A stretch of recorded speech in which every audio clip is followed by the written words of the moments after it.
Instagram scroll करते करते मेरे को ये क्लिप मिली। अब जो मैं प्रोजेक्ट करके आ रहा हूँ, जोया ने इनको 1 साल वर्कशॉप कराया कैमरा के सामने लाने से पहले। तो जब 1 साल की मेहनत के बाद आप कैमरा के सामने आएंगे, अगर आप रेजर ब्लेड की तरह शार्प ना हो तो फिर तो लाना तो ना आपको। लेकिन जब मैंने YouTube पे सर्च किया तो इस पॉडकास्ट में ये पार्ट ट्रिम आउट हो रखा था। इवन कमेंट सेक्शन में भी लोगों ने इस चीज को पॉइंट आउट किया हुआ था। तो क्या ये सुपर पावर है आजकल के नेपो बेबीज, नेपो किड्स या फिर सो कॉल्ड स्टार किड्स के पास कि एक तरफ आर्चीज का प्रीमियर रखा गया, सबको बुलाया गया, लेकिन स्क्रीनिंग के बाद किसी ने एक भी कमी नहीं निकाली।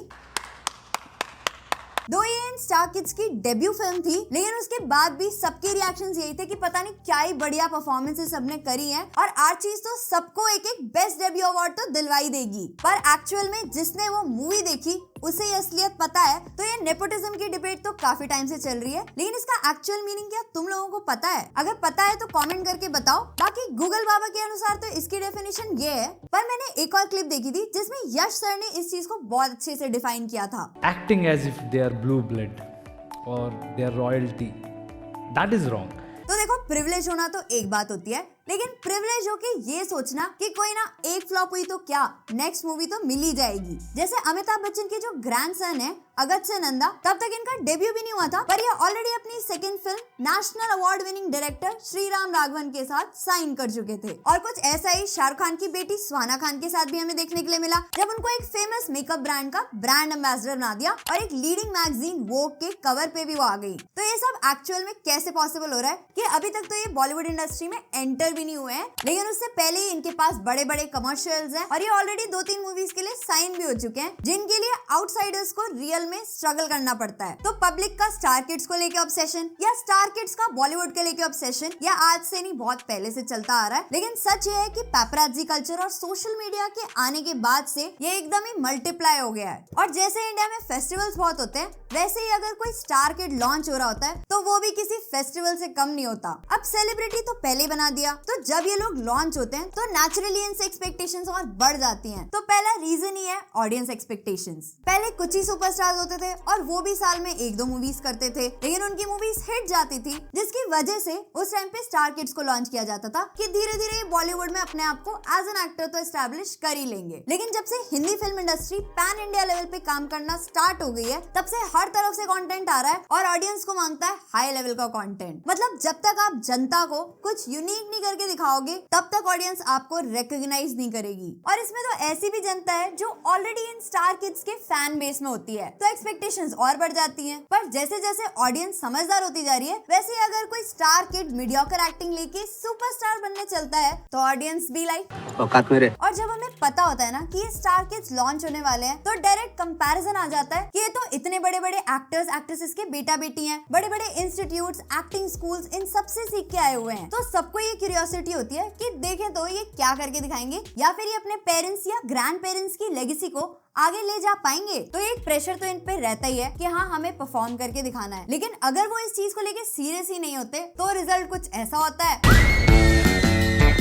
और अगर वो इस चीज को लेके सीरियस होते हैं तो हमें कुछ अच्छे एक्टर्स भी देखने को मिलते हैं। और इस कंपैरिजन के साथ साथ ही इनको कंपटीशन भी देखने के लिए मिल रहा है, क्योंकि आजकल ऑडियंस हर उस बंदे की खुल के तारीफ करती है जिसमें टैलेंट है, और खुल के बजाती भी है अगर टैलेंट नहीं है। तो आज भी कंटेंट इज किंग। हाँ, कोई स्टार एक एडिशनल फैक्टर हो सकता है किसी कंटेंट को अट्रैक्टिव बनाने के लिए, पर सक्सेसफुल बनाने की गारंटी नहीं हो सकता। और आप टीवी ऐप, स्क्रीन पत्ती, इवन इंस्टाग्राम भी उठा के देख लो, आजकल आपको कितने ऐसे एक्टर्स, इन्फ्लुएंसर्स मिल जाएंगे जिनकी परफॉर्मेंस का कोई तोड़ नहीं है और उनको पता है कि ऑडियंस को क्या चाहिए और उसको ऑडियंस तक डिलीवर करने के लिए उन्हें क्या क्या स्ट्रगल करना पड़ेगा। और अब जब स्ट्रगल की बात आती है तो क्या सिर्फ डायलॉग कोच के साथ या फिर फाइट मास्टर के साथ या फिर एक्टिंग की वर्कशॉप अटेंड करने से ये गारंटी है कि आप एक अच्छे एक्टर बन जाओगे? इसको ऐसे सोचते हैं कि इंडिया में 1.3 बिलियन लोग हैं और उसमें भी आधी जनता हिंदी में बात करती है। तो ऐसा कैसे पॉसिबल है कि हिंदी फिल्म इंडस्ट्री के बेस्ट एक्टर्स ऐसी ही फिल्म फैमिली से आएंगे जिनकी अपब्रिंगिंग ही पूरी इंग्लिश मीडियम हो रखी है? क्या बात, ये बात है। और अगर हम ये भी अज्यूम कर लें कि एक्टिंग तो इनके खून में ही है, तो यहाँ पे मेजर रीजन ही ये आता है कि ये स्टार किड्स एक्चुअल स्ट्रगल को नहीं समझते, क्योंकि इंडियन सिनेमा में इनको ऐसे कैरेक्टर्स प्ले करने को मिल सकते हैं जिस टाइप के लोगों से ये शायद अपनी लाइफ में कभी नहीं मिले होंगे।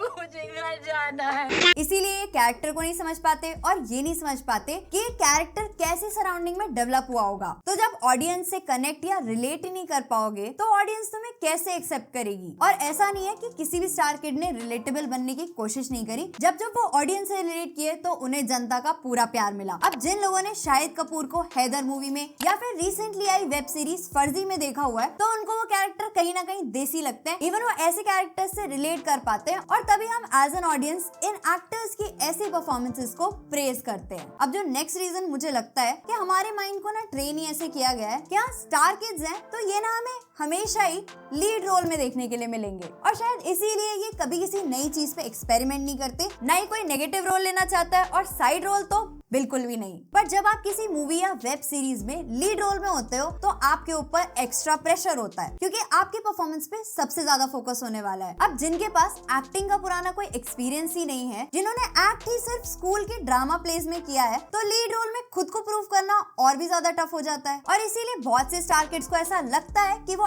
एक्ट कर सकते हैं लेकिन एक्चुअल में उनकी एक्टिंग स्किल्स तुम मुझे तंग करने लगे किस लेवल की होती हैं वो तो हम देख ही चुके हैं। तो देखो मेरा कोई पर्सनल ग्रज तो है नहीं इन स्टार किड्स के साथ, लेकिन ये तो सच है कि अगर टाइम टू टाइम अपने आप को चैलेंज नहीं किया या फिर अपने आप को इम्प्रूव नहीं किया तो स्टार से सुपरस्टार तक आपको कोई नहीं लेके जा पाएगा। 2000 या मिड 2000s के टाइम पे भी स्टार किड्स आए थे जैसे कि ऋतिक रोशन, फरहान अख्तर, रणबीर कपूर, करीना कपूर, लेकिन आज के टाइम पे रेलेवेंट वही है जिसके पास टैलेंट था और टाइम के साथ साथ उन्होंने अपने टैलेंट पे काम किया, उसको इम्प्रूव किया, पब्लिक के साथ कनेक्ट किया, हमें वो मूवीज दिखाई जिनसे हम एक्चुअल में रिलेट कर पाए। पर जो इतने अच्छे एक्टर्स नहीं थे उन्होंने भले ही कितनी मूवीज करी लेकिन धीरे धीरे वो डिसअपियर हो गए। पर आजकल के स्टार किड्स जिस टाइप की मूवी सेलेक्ट कर रहे हैं वो सिर्फ इंडिया की 1% जनता से ही रिलेट कर पाते हैं क्योंकि ये सिर्फ रिच कैरेक्टर्स ही प्ले करते हैं, ऐसी दुनिया में रहते हैं जो रियल लाइफ से बहुत दूर होती है। इसीलिए चाहे जितना भी सोशल मीडिया पे प्रमोशन करवा लो या फिर कितना ही मीडिया कवरेज देके